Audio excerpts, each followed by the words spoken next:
Dobrý deň. V tomto videonávode si ukážeme, ako zaregistrovať import jedinca zo zahraničia. Najprv sa prihlásime do plemennej knihy so svojimi vlastnými prihlasovacími údajmi. V kolónke modul vyberieme rolu chovateľ-majiteľ a vyberieme si správu importov zo zahraničia. Stlačíme nový import, vyberieme chovateľskú stanicu, z ktorej pes pochádza,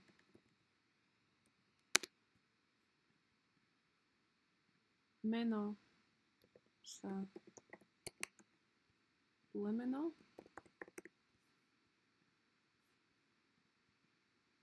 berieme dátum narodenia, pohlavie, druh srsti, ak je na výber, farbu, vypíšeme čip,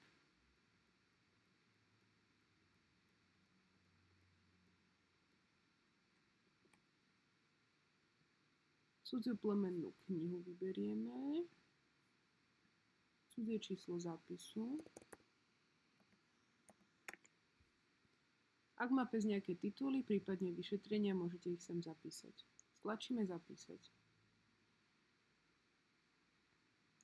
Potrebujeme pridať dokument o kontrole totožnosti psa. Nahráme ho.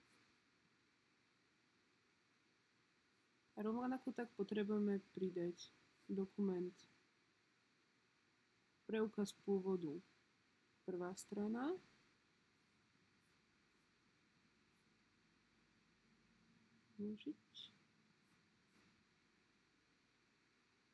a rovnako tak aj druhú stranu.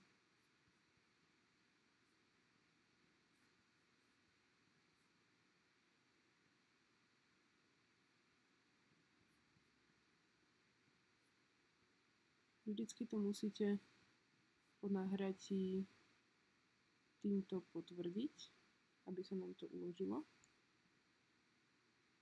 Ak má pes ešte nejaké získané tituly alebo zdravotné vyšetrenia, tak ich sem takýmto spôsobom pridáte. Vypíšeme rodokmeň. Ukážeme si dva spôsoby. Taký, kedy toho rodiča pozná naša plemenná kniha, a taký, kedy ho nepozná. Takže psa, teda otca, skúsime nájsť. Nenašlo ho, tak ho pridáme do databázy.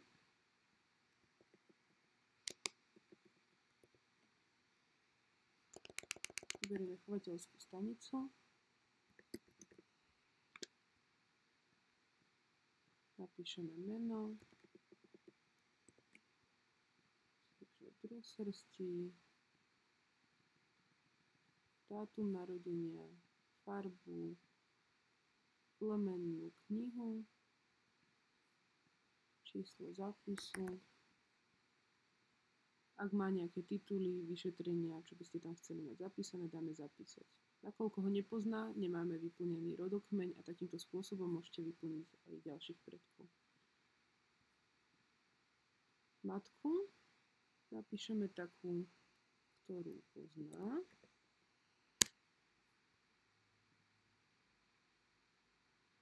Vyberieme a pridáme do rodokmeňa. Tu vidíte, že sa nám vypísal celý rodokmeň. Keď to máme všetko hotové, dáme uzavrieť a odoslať na kontrolu klubu. Prečítajte si, že potvrdzujete všetky údaje, ktoré sú správne.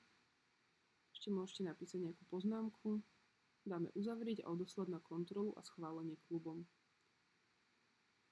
Teraz to máme hotové, stlačíme návrat na zoznam importov a tu máme všetky žiadosti, ktoré sme odoslali, čo sa týka importu. Máte tu dátum odoslania, keď to klub potvrdí, keď to spracuje plemenná kniha, a zobrazí sa vám tu slovenské číslo zápisu.